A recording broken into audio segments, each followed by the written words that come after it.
Karbala के ज़ायरीन पर जिस तरह से हमला किया गया, अब उसका बदला शुरू हो चुका है और सऊदी के ऊपर स्ट्राइक शुरू हो गई हैं और सऊदी के कई इलाकों में धमाकों की खबरें हैं, जिसके बाद सऊदी का इंटरनेशनल एयरपोर्ट बंद भी करना पड़ा है। देखिए, कई एक्सपर्ट्स ये राय जाहिर कर रहे हैं कि अगले 24 से 48 घंटे के अंदर सऊदी में एक बार फिर बड़ी स्ट्राइक हो सकती है। देखिए, पहले हम इस खबर को समझेंगे।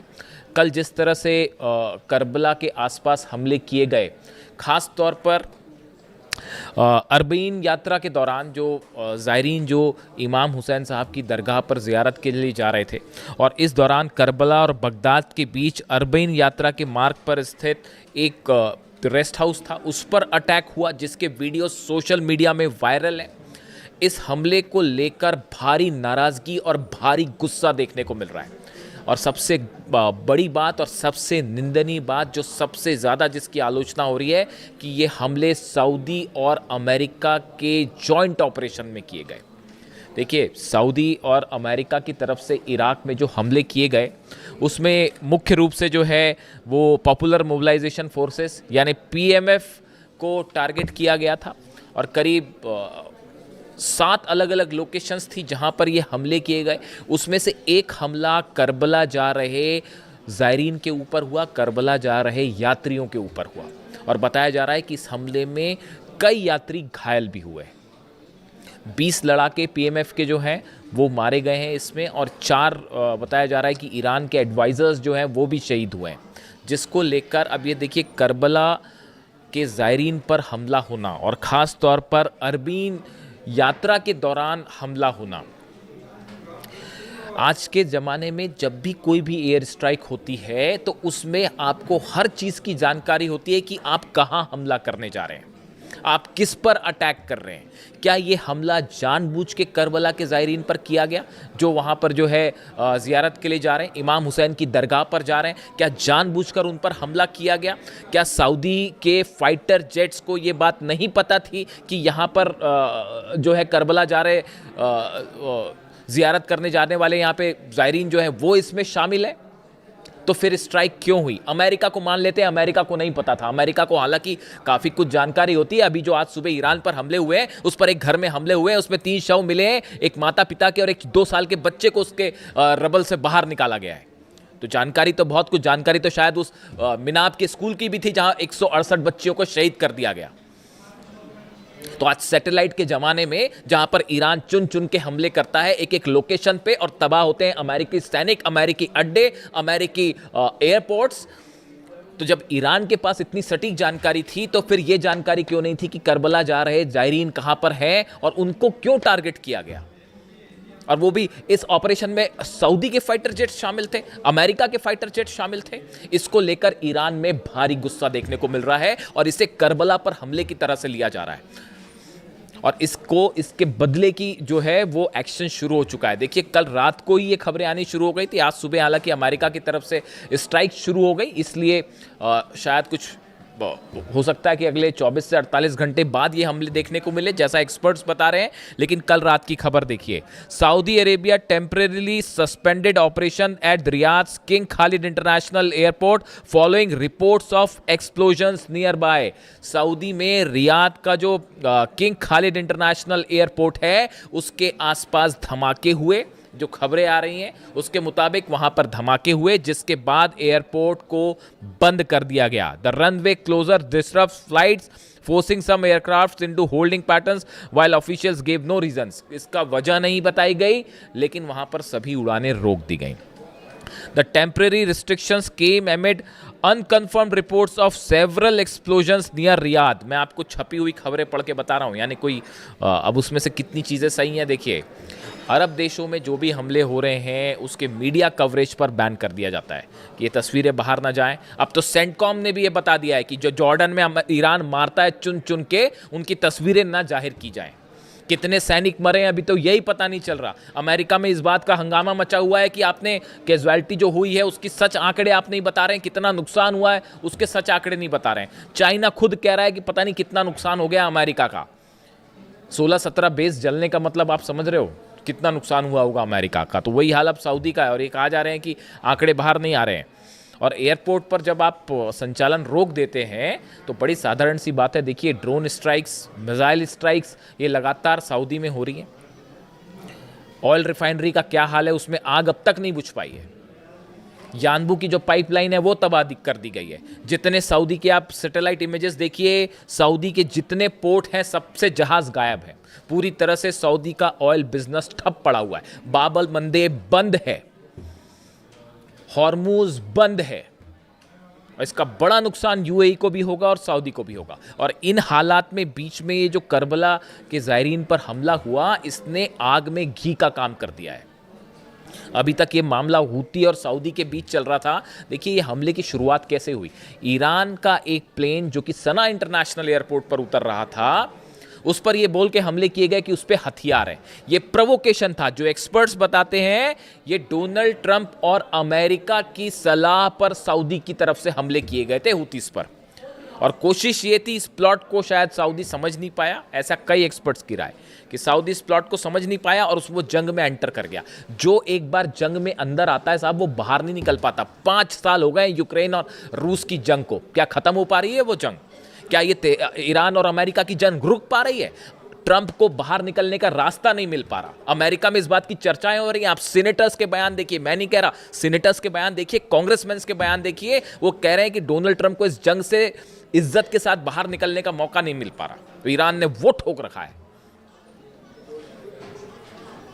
इस बार भी जो है 20 प्लेन तबाह है, पिछली बार 42 प्लेन तबाह थे।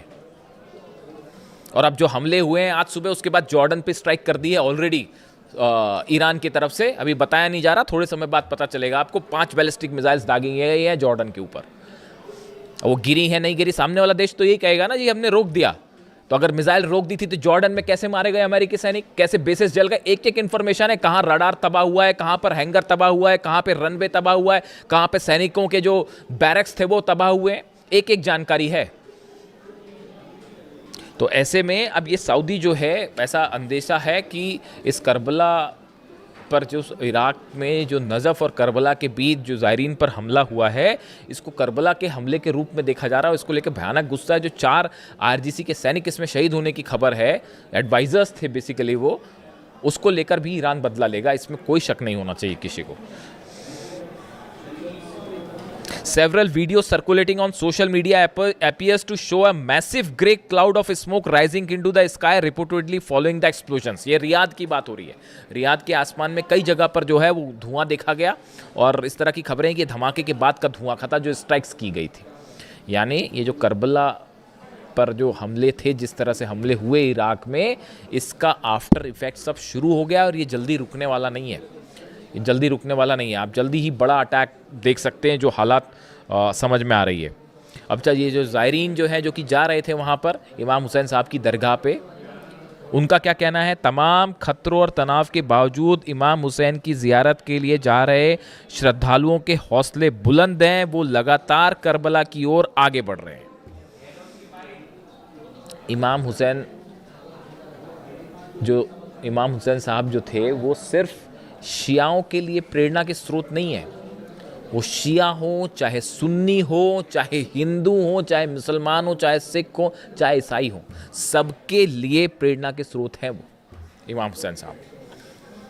जिस तरह से उन्होंने यजीद के खिलाफ लड़ाई की, वो सच्चाई और बुराई के बीच लड़ाई थी।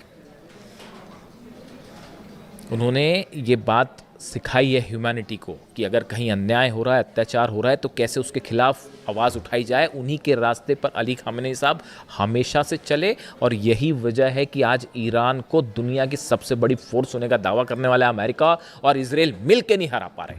देखिए 5 महीने से क्या हाल हो रखा है। इसकी वजह है इमाम हुसैन के सिद्धांत और अली खामेनी साहब का उनके रास्ते पर आगे बढ़ना। IRGC भी उन्हीं के रास्ते पर आगे बढ़ रही है।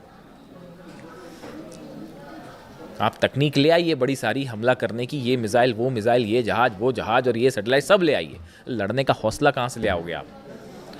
तो ये जो हमला हो गया है साहब, ये असल में बड़ी मिस्टेक हो गई है। ये जो करबला के ज़ायरीन पर हमला, इसके बाद जो है ये बड़ा ही एक, और ख़ास तौर पर सऊदी की तरफ से स्ट्राइक का इसमें शामिल होना। अगर अमेरिका की तरफ से हमले हुए होते तो शायद उसका परसेप्शन अलग जाता कि यार अमेरिका तो खैर हमले कर ही रहा है। जब 168 बच्चियों पर हमला हो सकता है, केशम आइलैंड में आज बच्चे बच्चा मरा एक छोटा सा 2 साल का, वो घर पे हमला हो गया।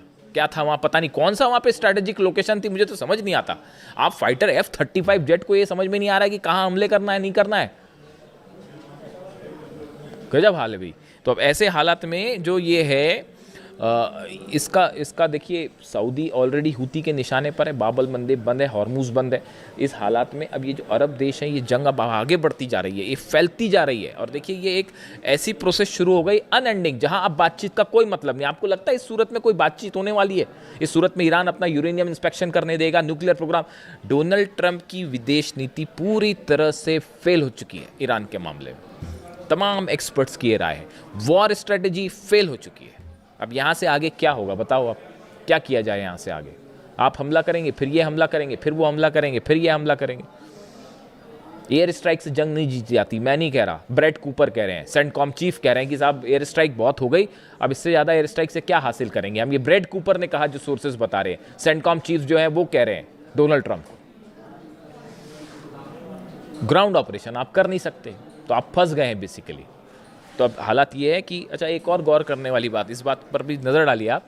डोनाल्ड ट्रंप और नेतन्याहू के मुलाकात के बाद पिछले 12 घंटे में क्या हुआ, देखिए सब हालात पर नज़र रखनी पड़ती है। खबर आप जब बता रहे हो तो एक तो तरीका है, खबर बता दी आपने, हाँ ऐसा हुआ, ऐसा हुआ, बट उसके पीछे की असली हकीकत आपको एनालाइज करके भी बतानी होगी। यही शायद जिम्मेदारी का काम है। देखिए, नेतन्याहू और ट्रंप की मुलाकात के बाद Israel's chief of staff Eyal Zamir has said Israel's troops will not withdraw from occupied territory in southern Lebanon until the country's security is assured. Israel के सेना प्रमुख की तरफ से ऐलान कर दिया गया कि लेबनान से हमारी सेना बाहर नहीं आ रही। ये कब हुआ है? ट्रंप और नेतन्याहू की मुलाकात के बाद। इससे एक अंदाज़ा लगता है कि इनके बीच में क्या बात हुई होगी, क्या प्लान होगा। मतलब लेबनान में इजराइल की सेना रहेगी, ये पहली शर्त थी ईरान की, यहाँ से बाहर जाइए आप, नहीं तो जंग बंद नहीं होगी। यानी जंग बंद नहीं होने जा रही। इजराइल के सेना प्रमुख का ये कहना कि हमारी फोर्सेस लेबनान में रहेगी, ईरान कह रहा बाहर जाओ, उसके बाद ही बात होगी, जंग तभी रुकेगी। एक इजराइल ने ऐलान कर दिया वापस नहीं जा रही। इससे बात साफ है कि नेतन्याहू और ट्रंप की मुलाकात जो है वो हमले को लेकर प्लान तैयार है, शांति को लेकर प्लान तैयार नहीं है। इसके अलावा आप देखिए, इजराइल्स आर्टिलरी स्ट्राइक सीरियास क्विनेत्रा इलाका, क्विनेत्रा जो इलाका है उस पर हमले किए हैं। सीरिया में भी स्ट्राइक हुई इजराइल की तरफ से। कब हुई स्ट्राइक? नेतन्याहू ट्रंप की मुलाकात के बाद। गजा में लगातार हमले जारी हैं, यानी सीरिया पर हमला, लेबनान में हमले और गजा पर हमले ये बढ़ गए हैं दोनों की मुलाकात के बाद। यानी ये बात साफ है कि एक बिगर स्ट्राइक प्लान तैयार है। और आज की रात आप देखिए, फिर से अगले कुछ घंटे बेहद महत्वपूर्ण होने जा रहे हैं। मुझे ऐसा लगता है कि आज की रात बड़ी स्ट्राइक्स होने जा रही हैं और अब हमला ईरान की तरफ से होगा और बड़ा हमला होगा। जॉर्डन पर तो उन्होंने देखिए ये जो हमले हुए हैं अमेरिका की तरफ से, उसके बाद जॉर्डन पर बैलिस्टिक मिसाइल्स दागी गई हैं, खैबर मिसाइल से हमला किया गया कई बेसिस पर। वहाँ कितना नुकसान है, क्या हुआ, खबर आने में वक्त लगेगा। लेकिन सऊदी के लिए बड़ा खतरा है अब आने वाले कुछ दिनों के अंदर, ये जो हालात हैं इसके बाद। इससे जुड़ा जो भी अपडेट होगा मैं आप तक पहुँचाऊँगा। वीडियो कैसा लगा कमेंट करके ज़रूर बताएँ। Thank you so much.